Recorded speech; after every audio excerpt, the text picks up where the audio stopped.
নিয়ে আপনারা জানেন গতকাল কিছুদিন পূর্বে আমাদের বিশ্ববিদ্যালয়ের কয়েকটা স্পটে ছাত্রলীগ তারা পোস্টার সাটিয়েছে এবং তারা শুধু গতকালকেই না, এই নিষিদ্ধ সংগঠনটি এর আগেও বিশ্ববিদ্যালয়ে নানা ধরনের কর্মসূচি করার মাধ্যমে তাদের উপস্থিতি জানান দেওয়ার চেষ্টা করেছিল। তারা এর পূর্বেও খুনি হাসিনার মোটিভ পরিয়ে দিয়ে পালিয়ে গিয়েছিল।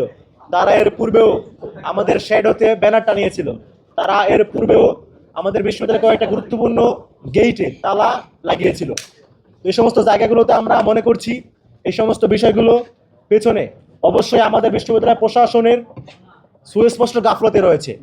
তাদের সেই গাফলতি জায়গা থেকে আমরা আজকে জবাব চাওয়ার জন্য এখানে এসেছি যে আপনারা থাকতে কিভাবে নিষিদ্ধ ছাত্রলীগ, যারা কিনা 15ই জুলাই আমাদের ঢাবি শিক্ষার্থীদের হামলা করেছিল, এই ছাত্রলীগের সংগঠনটি কিভাবে ক্যাম্পাস সক্রিয় হতে পারে, তারা কিভাবে পোস্টার টানাইতে পারে।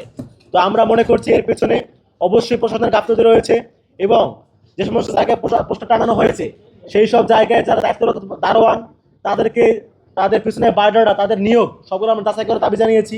এবং বিশ্ববিদ্যালয় ক্যাম্পাসে শিক্ষক কর্মচারী থেকে শুরু করে যত ধরনের শ্রেণীর মানুষ রয়েছে তাদের মধ্যে যারা স্বৈরাচারের দোষর তাদেরকে চিহ্নিত করে আইনের আওতায় নিয়ে এসে দাবি জানিয়েছি। আমরা প্রক্টরকে 24 ঘন্টা সময় দিয়েছি। আমরা জানিয়েছি 24 ঘন্টার মধ্যে তাদেরকে অবশ্যই নির্ধারিত জায়গার সিসিটিভি ফুটেজ চেক করে যারা যারা এই পোস্টার সাটিয়েছে তাদেরকে চিহ্নিত করে অবশ্যই আইনের আওতায় নিয়ে আসতে হবে, এই দাবি আমরা জানিয়েছি।